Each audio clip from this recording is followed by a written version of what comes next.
హైడ్రాపై మాటల తూటాలు పేలుతున్నాయి. అటు బీఆర్ఎస్ ఇటు బీజేపీ రెండు పార్టీలు సర్కార్పై సెటర్లేస్తున్నాయి. అంతే ధీటుగా కౌంటర్ ఇస్తుంది కాంగ్రెస్. ఇక మరోవైపు రంగనాథ్పై కేసు నమోదు చేశారు ఎన్హెచ్ఆర్సీ.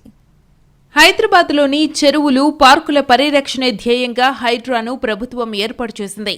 అనుకున్నట్టుగానే హైడ్రా దూసుకెళ్తోంది. అక్రమార్కులకు చుక్కలు చూపిస్తూ ఆక్రమణలను కూల్చివేసింది. అమీన్పూర్, కూకట్పల్లి కూల్చివేతలతో హైడ్రా పేరు మారుమోగింది.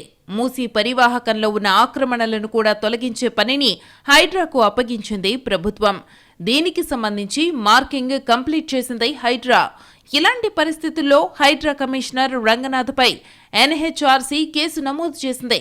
ఓ మహిళ ఆత్మహత్య చేసుకోవడంతో Hyderabad disaster response and protection agency Hydraa commissioner A V రంగనాథ్పై జాతీయ మానవ హక్కుల కమిషన్ కేసు ఫైల్ చేసింది. మరోవైపు కూల్చివేతలపై క్లారిటీ ఇచ్చారు హైడ్రా కమిషనర్ రంగనాథ్. ఇటీవల సంగారెడ్డి జిల్లా మల్కాపూర్ చెరువులో కూల్చివేతలు జరిగాయి. మల్కాపూర్ కూల్చివేతలపై హైడ్రా కమిషనర్ రంగనాథ్ స్పందించారు. ఆ కూల్చివేతలకు హైడ్రాకు ఎలాంటి సంబంధమూ లేదన్నారు రంగనాథ్. కూల్చివేతలన్నింటినీ హైడ్రాతో ముడిపెట్టవద్దని విజ్ఞప్తి చేశారాయన.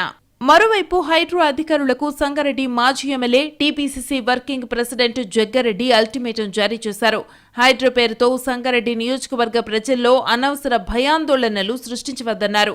సంగారెడ్డి నియోజకవర్గంలో కూల్చివేతల పేరిట అధికారులు అత్యుత్సాహం ప్రదర్శించవద్దన్న జగ్గారెడ్డి, నియోజకవర్గం పరిధిలో కూల్చివేతలేమైనా ఉంటే తన దృష్టికి తీసుకురావాలన్నారు. ఇదే విషయంపై సీఎం రేవంత్ రెడ్డితో మాట్లాడతానన్నారు.